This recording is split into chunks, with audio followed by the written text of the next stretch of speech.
అతను ఈ పుస్తకం రాశాడు. 12 అధ్యాయాలు రాశాడు. 2వ అధ్యాయంలో తాను ఎంత ట్రై చేశాడో లైఫ్ని ఎంజాయ్ చేయడానికి దేవుడు లేకుండా చెప్పి, చివరికి దేవుడు లేకుండా లైఫ్ని ఎంజాయ్ చేస్తే అది ఎంత మీనింగ్లెస్సో తేల్చి చెప్పాడు.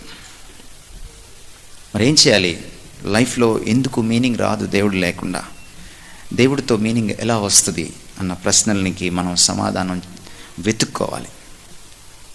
చూడండి, కనీసం 3 విషయాలు సాల్మన్ లైఫ్లో మనకి కనపడతాయి.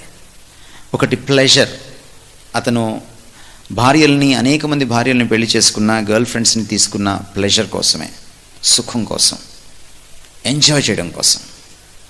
అతను ఫన్లో బాగా ఇండల్జ్ అయిపోయినా, అతను వినోదంలో కూరుకుపోయినా, విలాసంలో కూరుకుపోయినా, అది కేవలం లైఫ్ని ఎంజాయ్ చేయడం కోసమే, ఎంజాయ్మెంట్ కోసం, ప్లెజర్.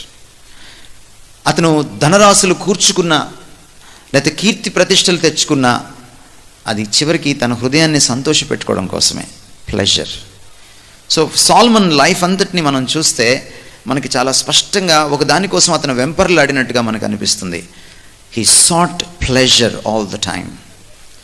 అతను సుఖం కోసం, అతను సంతోషం కోసం, సంతృప్తి కోసం అతను వెంపర్లాడినట్టుగా, ఎంజాయ్మెంట్ కోసం వెంపర్లాడినట్టుగా మనకి అర్థమవుతుంది. బట్ అది అతనికి దొరకలేదు, అన్నీ ట్రై చేసినా కూడా.